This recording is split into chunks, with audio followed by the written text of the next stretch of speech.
We have already seen what is soil modification. That is, we are changing the properties of soil in order to make that particular soil good for our construction.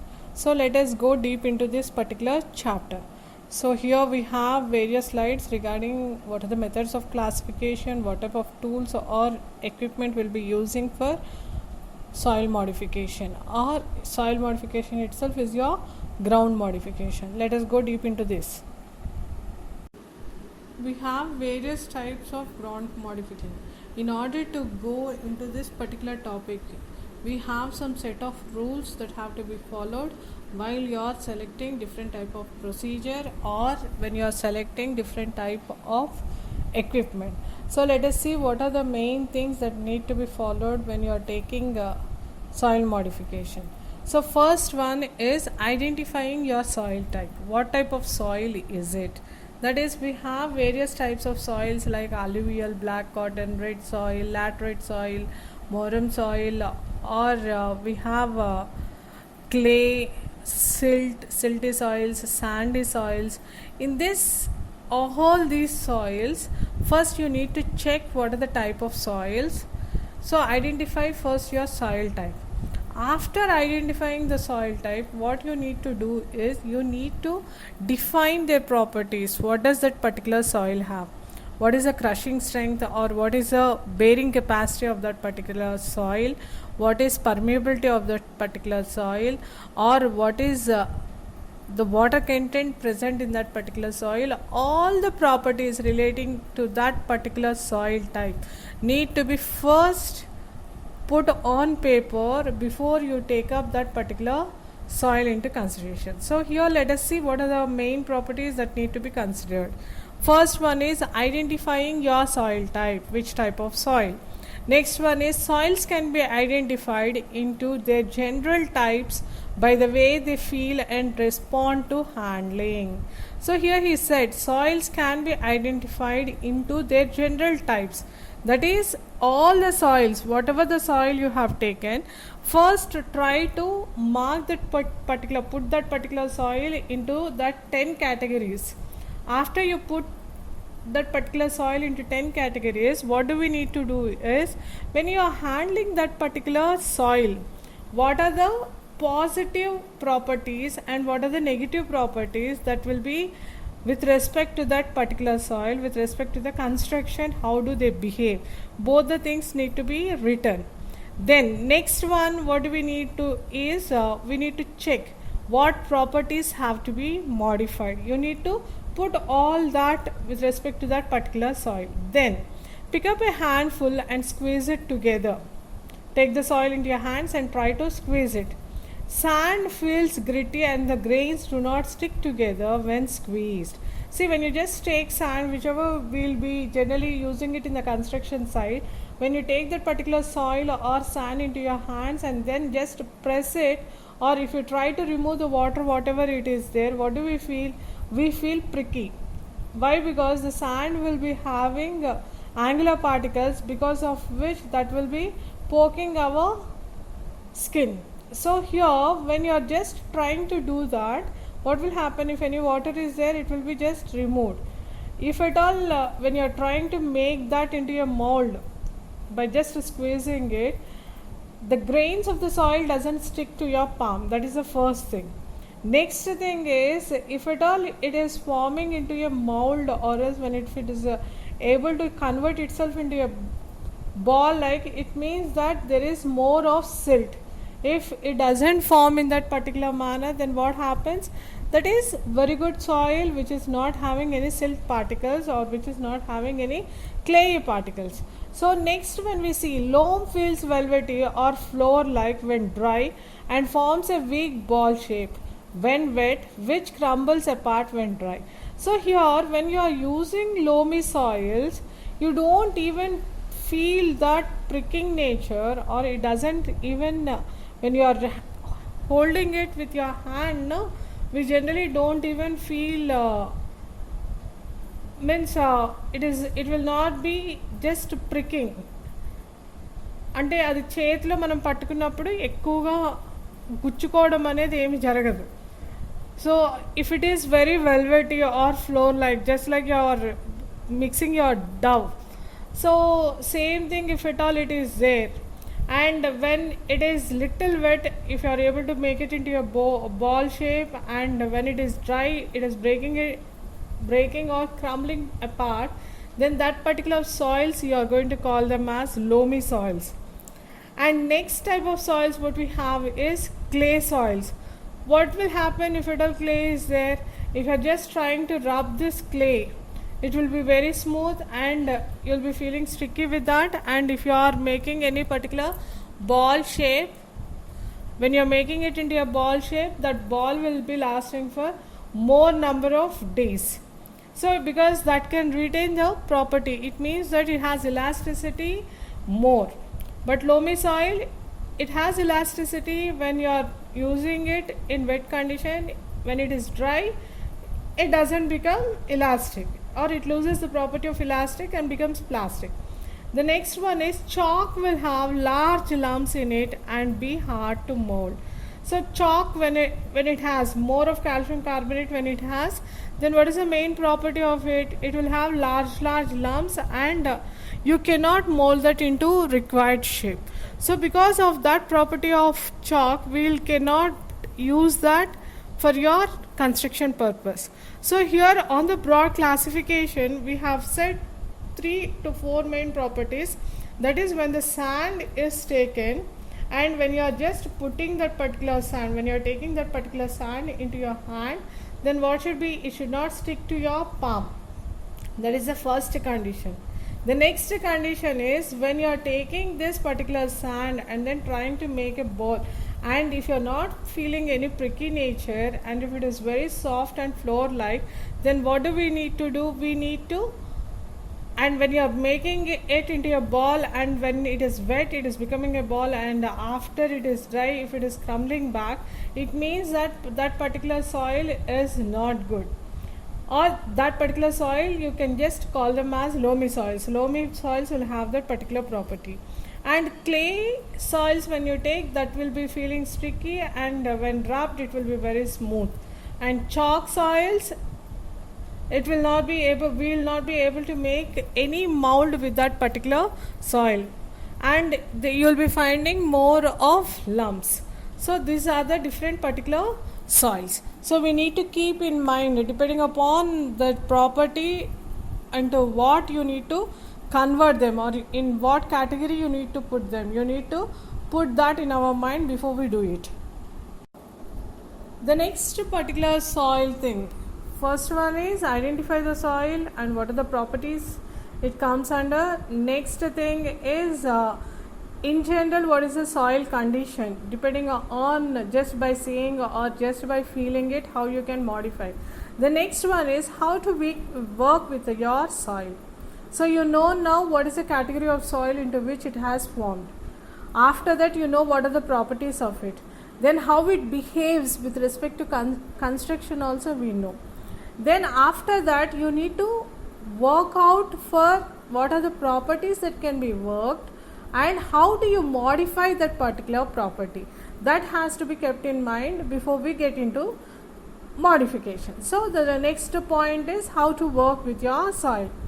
Last one, the most important, is to identify your soil type and work with it. Remember the golden rule, all soil types have their good points and can be improved. Even the best loam soils will benefit from additional organic matter.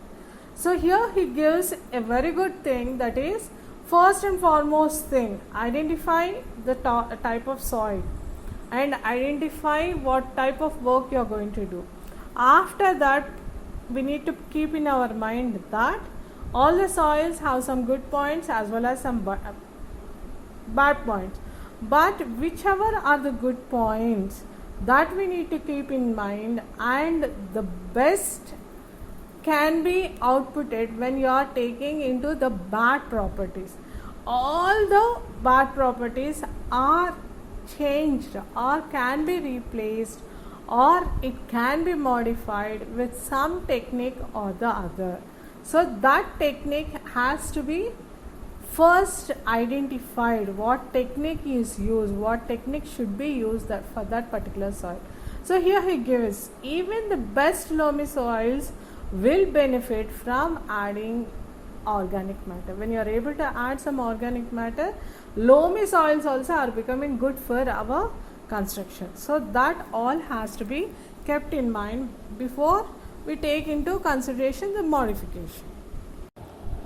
Now we'll look into each type of soil, what are the properties that it has, what property has to be modified, how it will be in order to look, or how can we classify that particular soil. The first and foremost soil what we have is clay soil, heavy clay soil. So the name itself indicates it is little having mass.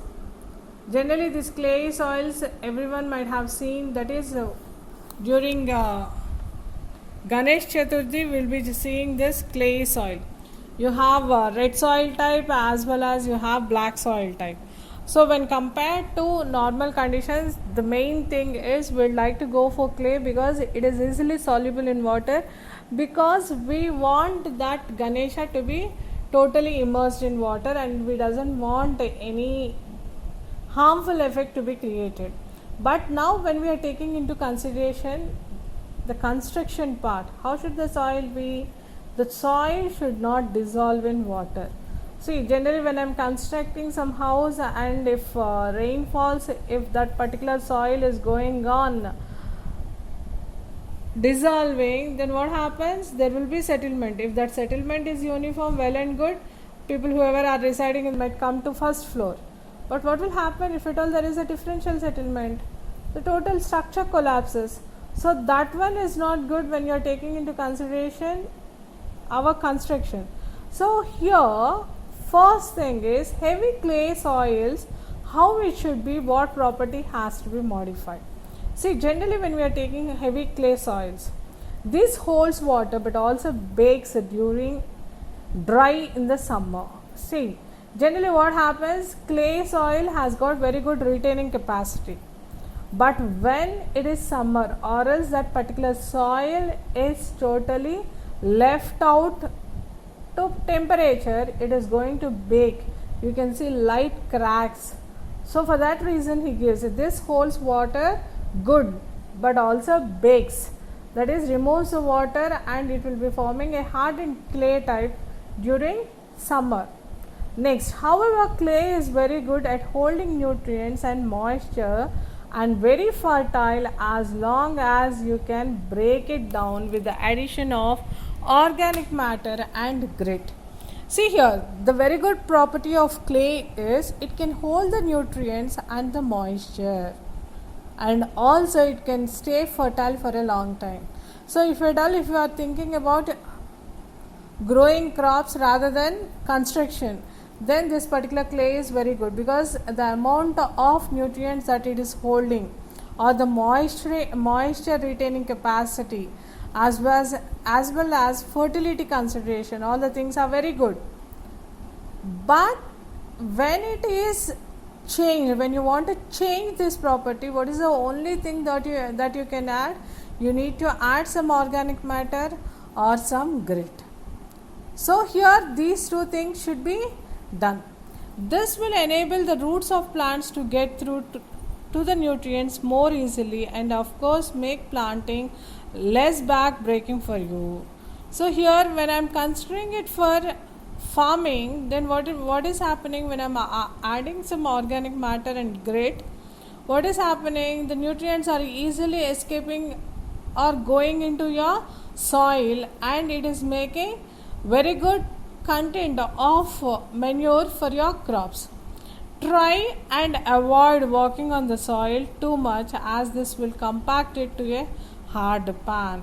See, generally once you are going to use this particular soil, you are just going to till that particular soil only with your tractor and then leave it. Once or twice will be doing and leave it. If continuously if you are going on tilling that particular soil again and again, then it becomes very hard and compaction will be maximum, and you will not be making, it will not allow in order to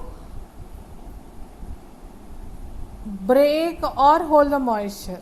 It becomes a hardened cake. That should be always kept in mind. So this clay soil, when added with organic matter, it becomes a hardened substance. So this property can be used for our construction. So, and it has got a very good capacity in order to mingle with each other. That is, you can add nutrient or you can add some other substance, and when you are tilling it, if it is forming a very good mixture of that particular soil. So for that reason, clay soils can be modified. So that is a very good property of clay with which you can go on changing the properties of the soil. So clay soils good for construction, that we can put into our minds. Till now we had been thinking because it is holding water, it is not good for construction. But when you are adding some organic matter, then what is happening? It is forming a hardened substance. That we need to keep in mind when you are taking construction. The next type of soil what we have is sandy soil. What are sandy soils? What type of soils do we call it as sandy soils? Generally the soils which are found in deserts, which is found on the river basins, which are angular in shape, and whichever, when you are just holding it in your hands, when you are able to feel that pricking nature, those type of soils we are going to call them as sandy soils. So here when it comes to sandy soils, it loses water very quickly, being particularly free draining. So what is the main property of sandy soil? It can lose the amount of water whatever it has. It can just dry in no time. However, you can improve both of these factors. So first one is it can dry quickly as well as it can absorb water quickly. So both these properties can be improved with some adhesive. What are those adhesives or what are the materials that you are adding? However, you can improve both of these factors with the addition of organic matter and soil improver, and of course many plants thrive in a free draining soil. It also warms up quickly in the spring. So generally, what is this sandy soil condition? The main thing is it is particularly losing water, and when you want the when you want the water to evaporate easily, generally in those cases we can use sandy soils. Apart from that, if at all if you are adding some organic matter and some soil improver, then what happens? You are going to change the property, you are going to improve that particular soil condition. So that is the case with sandy soil. Yes.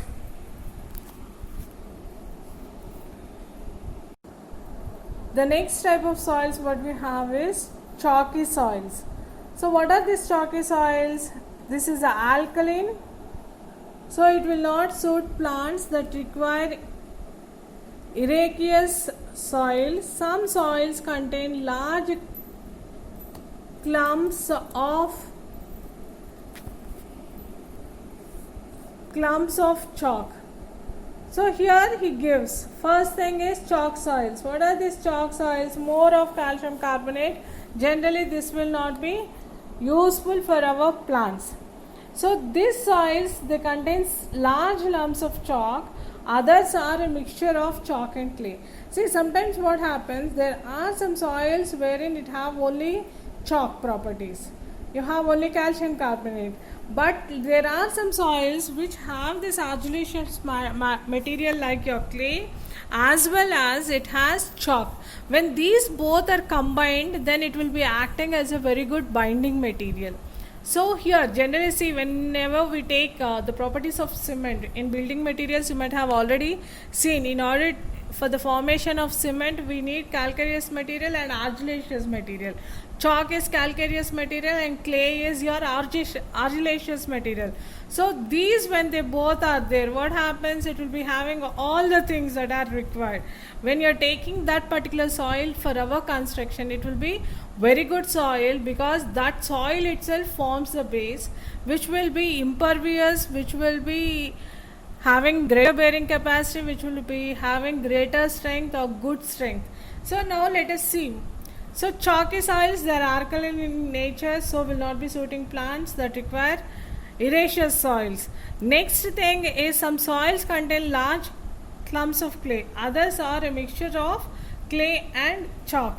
It is normally free draining soils, may be low in nutrients, so as with the other soils.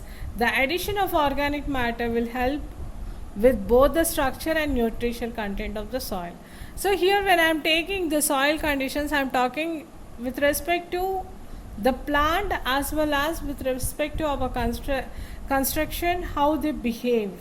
So here when you take chalky soils, if at all it has chalk, has clay also, that is good for construction. If doesn't have clay also, if it is in the form of calcareous material, that too a combined state forming rock like structure, it is also good for construction. But when it comes to the performance with respect to the crops, it will be very less. So that is your chalk soils.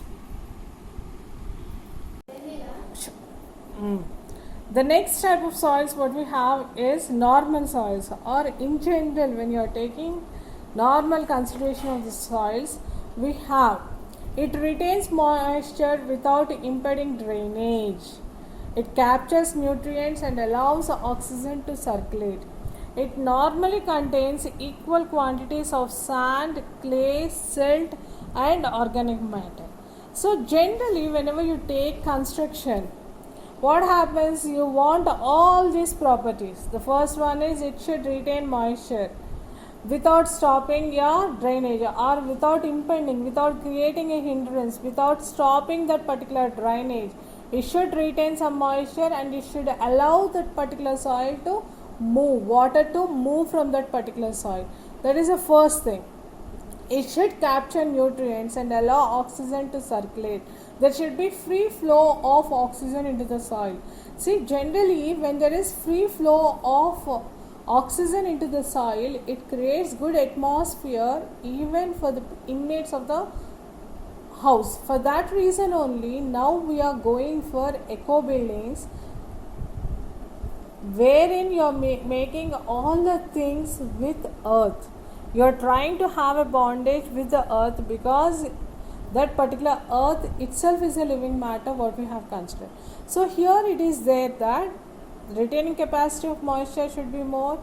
It should be able to capture nutrients and also allow free circulation of oxygen, and also it should contain all the quantities, that is in all quantities, sand, silt, clay and organic matter. So all this will be making that particular sand very strong.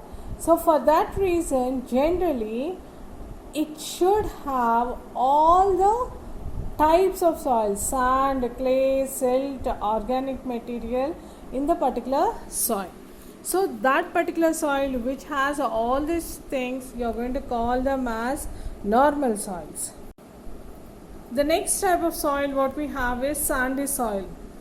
Most people associate sandy textures with those they feel between their toes at the beach, and the feeling is similar in sandy soil.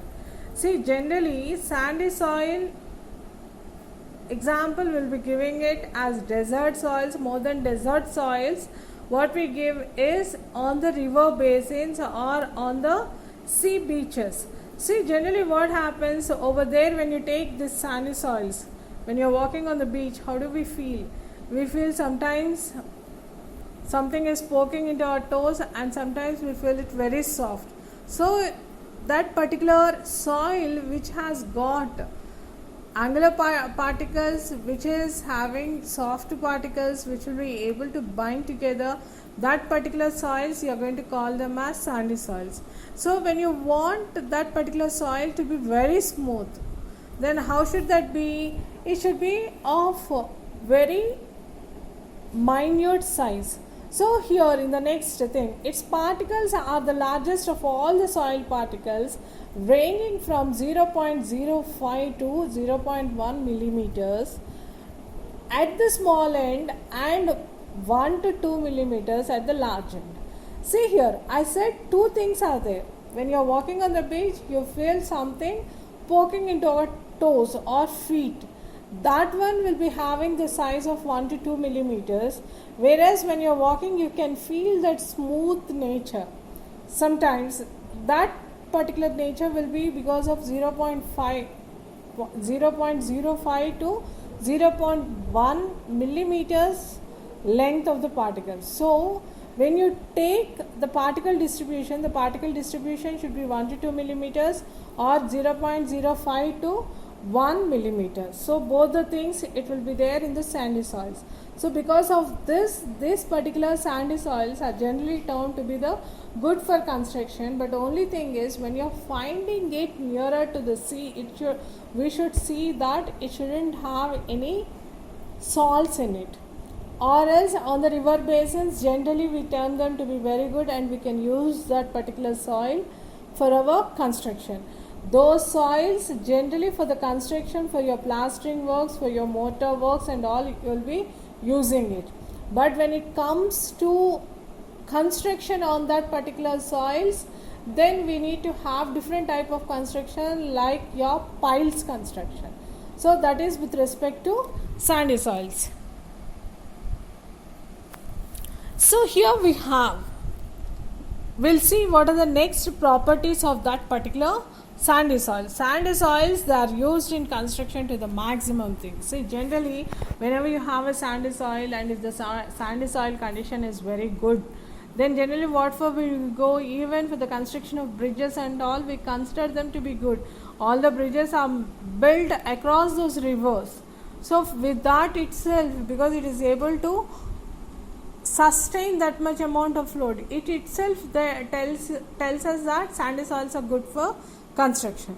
Now let us see how that particular soil should be there when you are doing construction. We'll just see.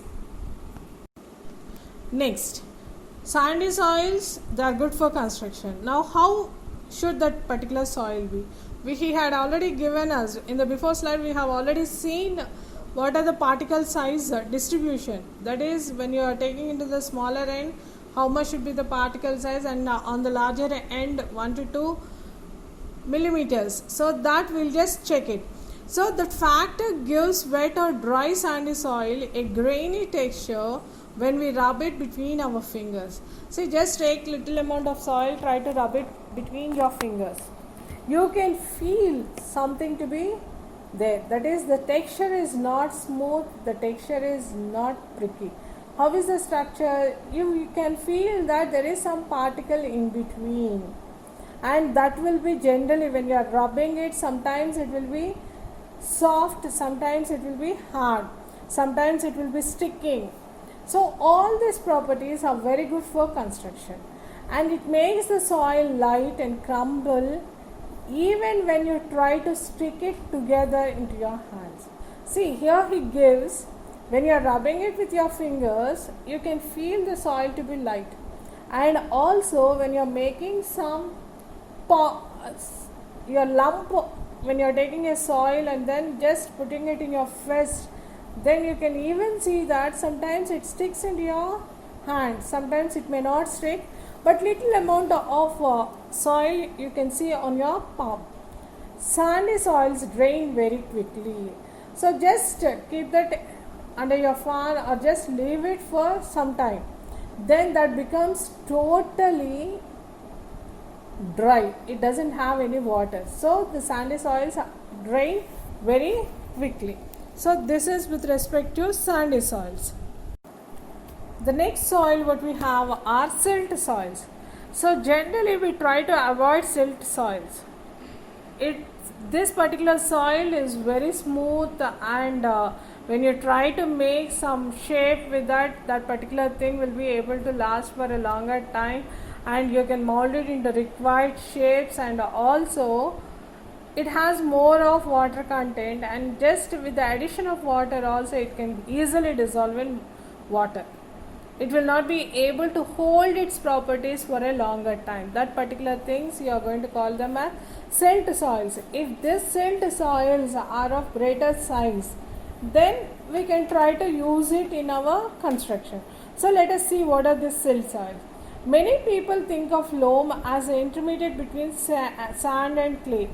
but mid-sized soil particles are referred to as silt. So here sand, when you are taking, what is the main property of sand we have already seen, and clay property we have seen.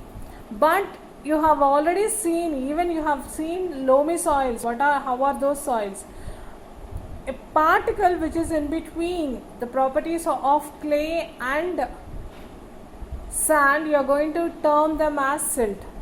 Silt soil is fine, it feels almost florid to the touch when dry. When wet, it becomes a smooth mud that can be easily made into balls or other shapes in your hand. That is what I have said. When the silt soil you are taking, you are trying to wet that. If you are adding some little amount of water, then you can mold that particular soil into required shape. But when it is dry, it will be very smooth, just as your atta. So like this, silty soils you need to check. Their properties will be in between clay and sand. So those are silt soils. We'll learn more about the silt. What will happen, or what will be the size of the particles? What will make it, we can make that to be suitable for construction or not. The next property is, when silt soil is very wet, it blends seamlessly with water to form fine running puddles of mud. So here he gives, when you are adding water, then what is it forming? It is forming clearly a very fine material, and sometimes if the water added is little more, you can almost make it as a mud. You can just make it as a paste and then apply it even to your brick walls or anything. And if at all, if I am going to add more of water and try to combine it, you can just find a solution, but you will not be finding any silt in it. That has to be kept in mind. When more amount of water is added, it becomes only muddy water.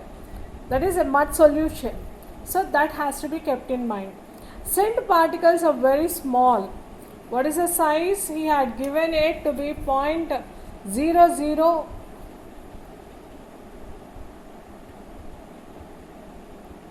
0.002 and 0.05. From 0.002, and the maximum size will be 0.05.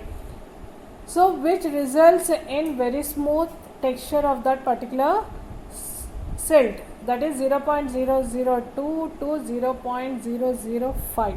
It is not 0.05, it is 0.05 millimeter.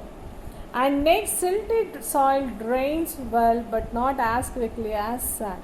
See, generally when you take sand and silt, just add little amount of water and again allow it to dry. Then we will find that silt will be taking more time when compared to sand. The reason is, silt has very smaller particles. Each and every particle tries to absorb moisture, but whereas in sand, since the particle size is more, the amount of water taken by that particular soil is more, and it tries to give out quickly.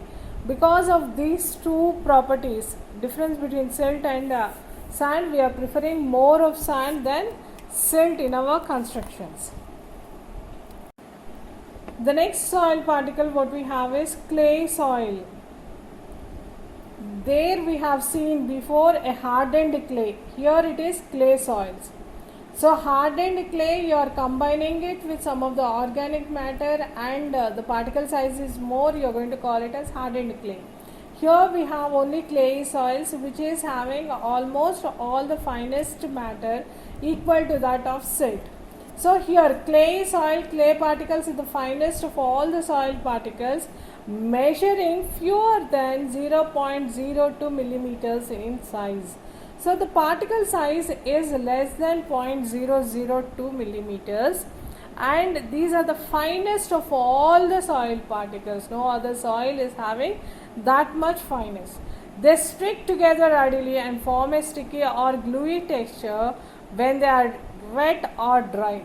See, generally what happens when you are mixing it and making some different shape with that shape will be lasting for more amount of time when compared to your hardened clay, which has little amount of sand.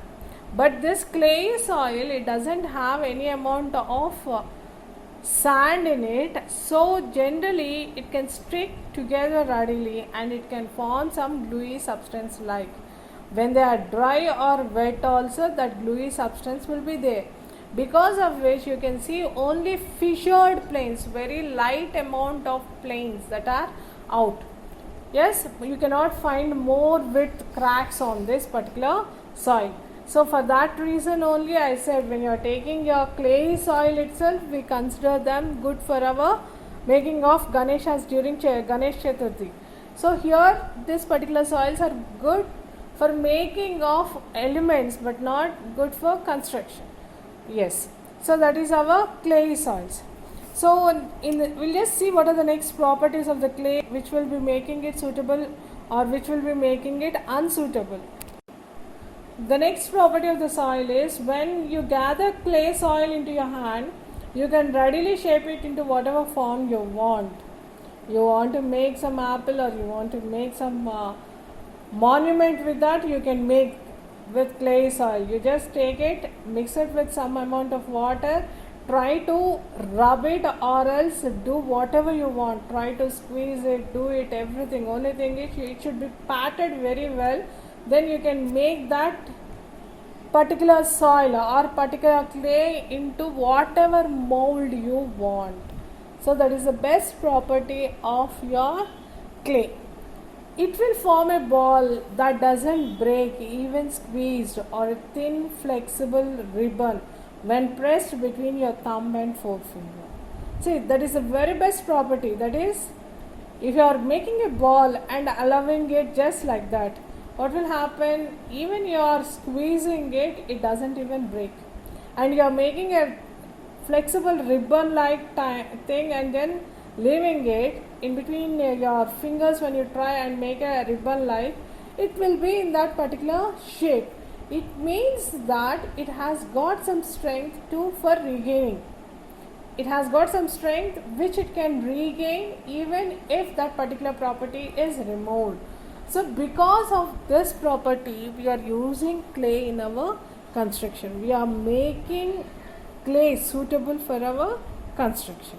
So that is the property of clay. So that is, you can make a ball and then play it with play it just as your cork ball, or when you want, you can make it into a ribbon and then use it.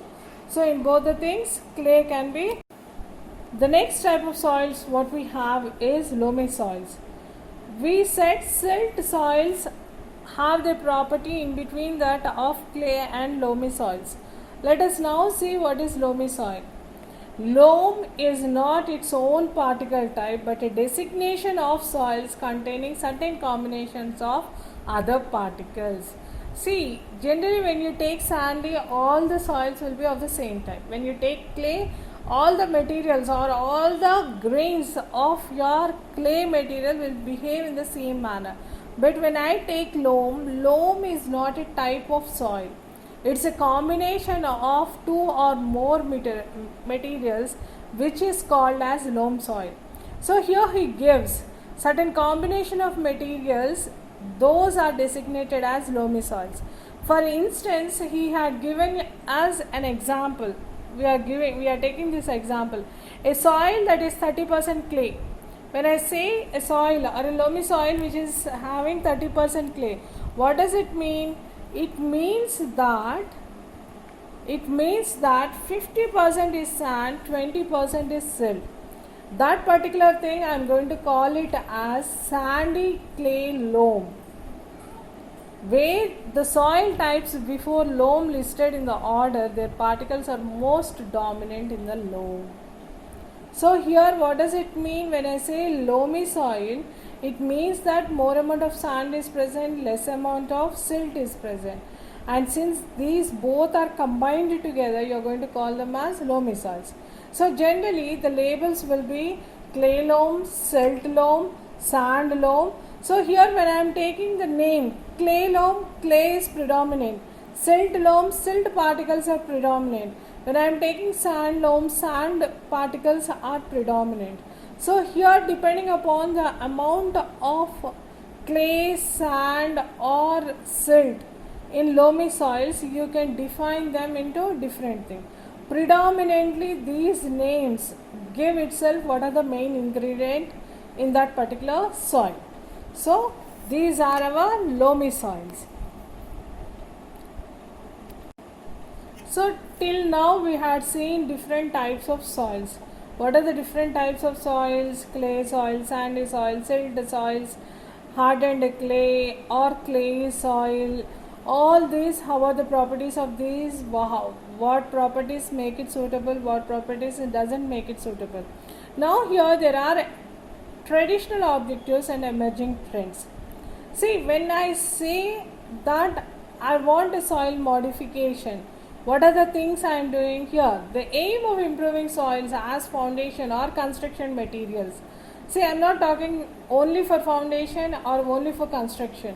Why? Because when I was telling about the before slides, I said some type of soils. What type of soils? When it is silty type or when it is sandy type, very soft materials, those can be used for plastering works, some for mortar works, I was telling. So here we can consider what type of materials will be good for our construction, what type of materials will be good for foundation. So now let us see. First thing, when you are improving a soil either for construction or else for foundation, both the things we will check. What are the main properties? You need to increase strength, reduce the credibility. Next, reduce distortion under stress. That is the stress strain modulus. That increase in stress strain modulus should be more. Reduce the compressibility of the soil. Next property is control shrinking and swelling.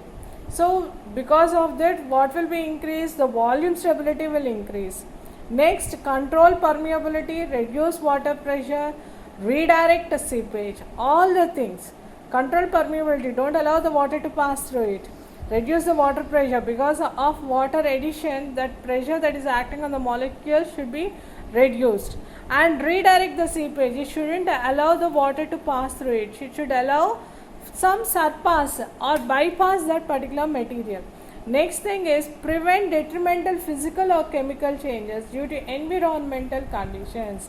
See, generally what is happening, because of climatic change, there is moisture taken by the soil, given out from the soil. That should be controlled.